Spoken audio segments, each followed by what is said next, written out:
Hello, I hope these following videos you find of interest.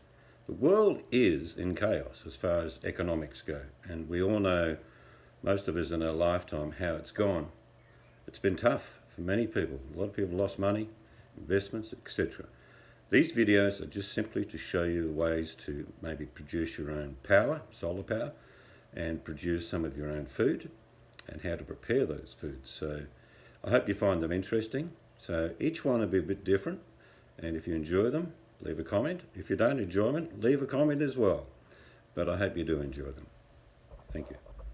Looking at this pie chart, you can see the amount of water. This is an average of the American household for your shower, toilet, leaks, which I'll get to later, other clothes washing, faucet. Like I say, there's an enormous amount of water that each American family we use every day. In a house full of 4 people, it's around 400 gallons, which is an enormous use of water. If you got 4 55-gallon barrels and looked at them and realised that the whole family is using basically one of those each a day. But how do you address it? Well, there's certain things that you can do, and by that you can actually save water usage.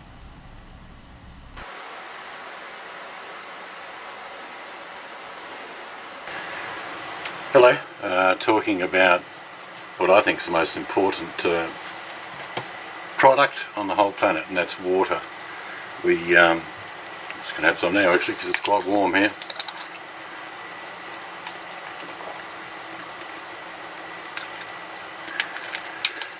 Water, we tend to take it for granted, and for those people considering going off grid, there's a few things you need to take into account. And that is, wherever you're going, and the priority would be for anyone, if they asked me, to make sure they have a spring, a well, or access to fresh water. A lot of people get confused. Can I have a dam that I can take water from? And yes, you can do. You can purify water in many forms through filters. But above everything else, I want to make you aware of, because some of you won't be aware of this, around the world, all over the world actually, there are wars that have been fought for a very long time. Not a year, not 10 years, hundreds of years, over the access to clean water. Some of the issues in Syria you're well aware of, but you may not be aware of in the country of Syria. There are actually wars going on just by the normal peoples trying to get access to drinking water.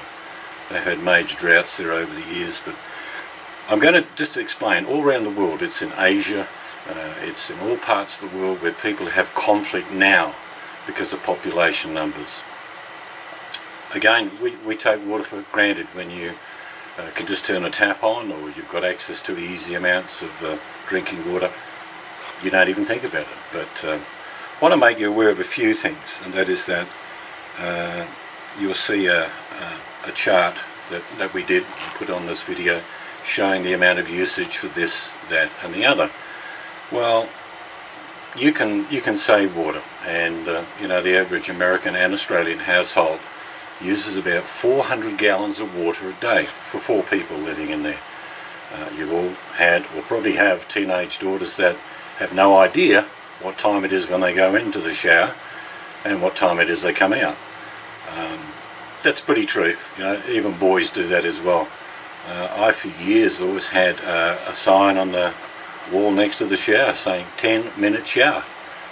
And that's more than enough. But, like I say, how can you save water? Well, there's some of the things that are pretty basic, like when you brush your teeth. Do you just turn the tap on and then brush and leave the tap running? There's one simple avenue of saving water, is to turn the tap off. You can save hundreds of gallons a month per person by simply turning the tap off while you brush your teeth. Turn it on when you need to rinse, and then you're done. And sitting there just having the tap going is just plain silly. It's not doing anything. You're brushing your teeth and the water's just going down the hole. And you pay for water if you're on grid, that's for sure. But other things like showers, I could say simply things like, well, how long do you have a shower for? If you say, I have 30-minute showers and that's it, I'm no point talking to you. The resource you just really do take for granted. and you're paying for it. Not only is the cost of the water running, but the hot water. To get that hot water, you need to pay extra as well. So what are the things that you can do? Are things like getting, and I know Americans are pretty reluctant to get into guttering, downpipes, and rainwater tanks. But you need to take it on board that you can. I'm going to put links in the video to show you where you can get gutter guards if you have problems with leaves, dirt, snow. Just because it snows doesn't mean you can't have gutters. There are plenty of options there as well. But just have a think about what your water usage is. I spoke in a previous video about electricity consumption. There's no reason why you shouldn't think about your water consumption as well. So the average American family and Australian family, 400 gallons per day. So if you happen to have a 2,000 gallon, say, rainwater tank, and you continued using the same usage, in 5 days you'd be out of water.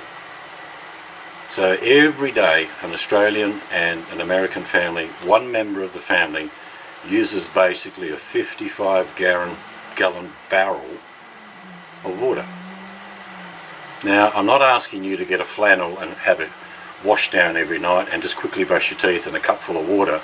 I'm just trying to make you aware of what you do consume.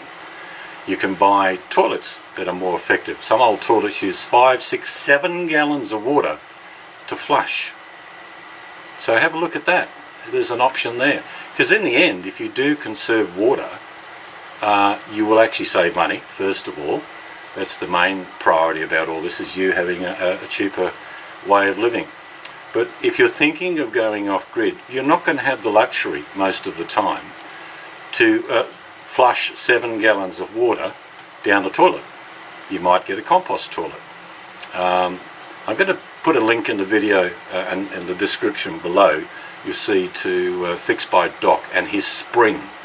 For those people interested in going off-grid, getting some land, please don't buy anything until you make sure you've got access to good water.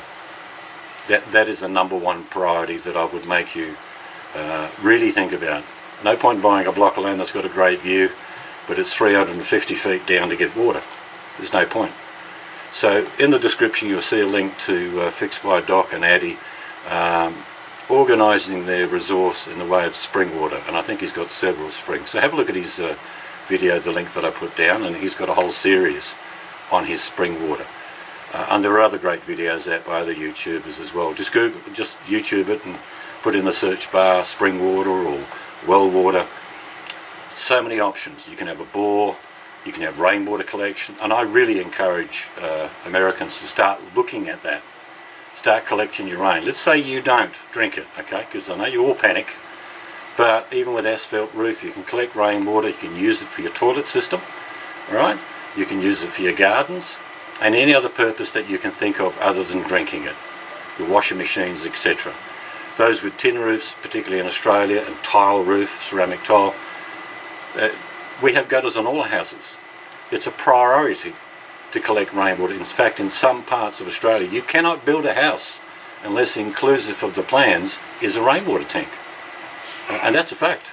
So I know there are issues in the US in regards to laws. Some states are talking about it's illegal to catch rainwater. Well, you need to stand up. If you're in that particular state or states where they do this to you, stand up, scream and shout. Don't go, oh okay, I can't collect rainwater. That's nonsense. So, you know, just start making noises. If you continually just keep turning taps on and wasting water, you're going to pay for it. And if you're people that are thinking about going off-grid, you're in for an almighty shock. You know, you have to be conservative. You don't have to, as I've said before, live in a cave with a candle. You can have nearly everything you've got on-grid, off-grid. It's just money, resources. But just finishing up, make sure if you're looking at going off-grid that you understand your appliances with water, just like you do with appliances with electricity. How can I be more efficient is what you should be thinking. And you're better off learning all these things before you go from on-grid to off-grid. So start conserving your water. Turn the tap off whilst you're brushing your teeth. Have less time in the shower. Buy more efficient washing machines. buy more efficient toilets. It's all pretty basic. If you save water, you save money. Thanks for watching.